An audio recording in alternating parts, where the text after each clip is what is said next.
ধারাবাহিকের শুরুতে আমরা দেখতে পাই সুধা আদিমায়ের পুজোতে আলপনা দিয়ে খুব সুন্দর করে প্রতিমা আঁকে। সেটা দেখেই তেজের ঠামি বলে, বাহ, খুব সুন্দর করে প্রতিমা এঁকেছে তো আমাদের সুধামা।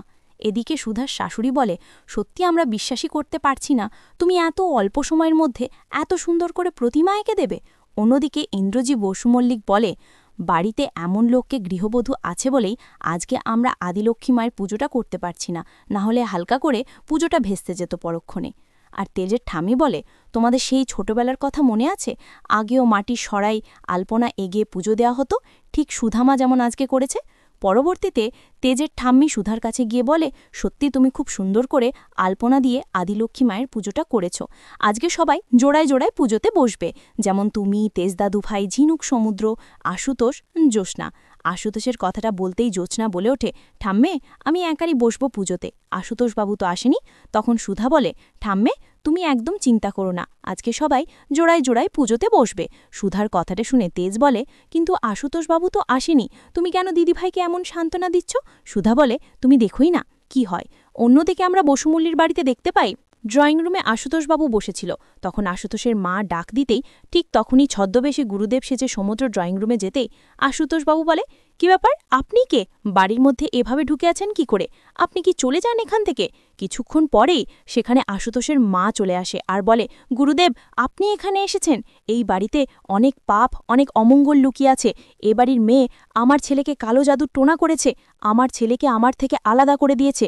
তুমি কিছু করো গুরুদেব, আমার ছেলেকে আমার কাছে ফিরিয়ে দাও।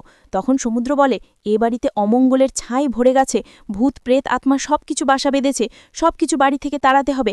কথাটা বলতেই সবার আড়াল থেকে ঝিনুক মন্দিরে ঘণ্টা বাজায় এবং চারদিকে লাইটের আলোগুলো লাফাতে থাকে। এটা দেখে আশুতোষের মা খুব ভয় পেয়ে যায় আর বলে, আমার খুব ভয় করছে।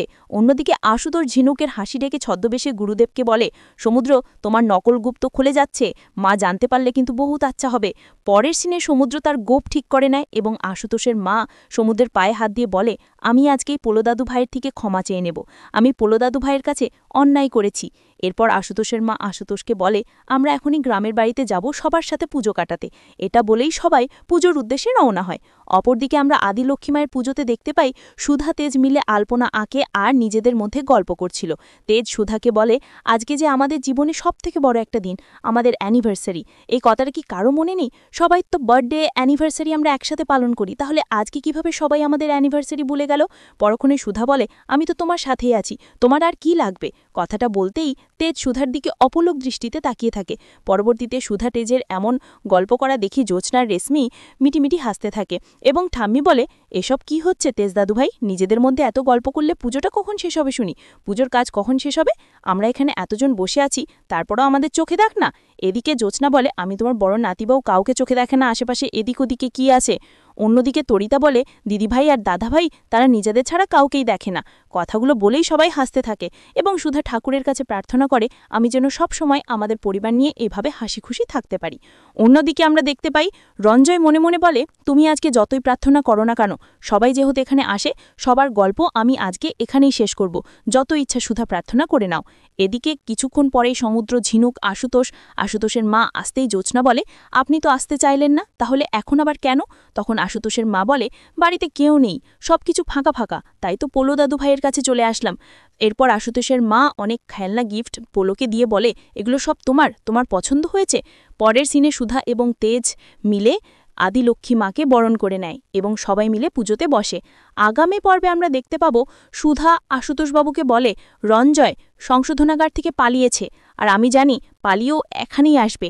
এদিকে আশুতোষবাবু তার পুলিশ সদস্যকে গ্রামের বাড়িতে আসতে বলে। অন্যদিকে রঞ্জয়, সুধা এবং আশুতোষবাবু একসাথে কথা বলা দেখে মনে মনে বলে, এরা তো কি কথা বলছে? তখনই সুধার চোখে পড়ে রঞ্জয়, আর রঞ্জয় পালিয়ে যেতেই সুধার রঞ্জয়কে মাথায় আঘাত করে। তো দর্শক, ভিডিওটি যদি ভালো লেগে থাকে অবশ্যই চ্যানেলটি সাবস্ক্রাইব করে পাশে থাকবেন।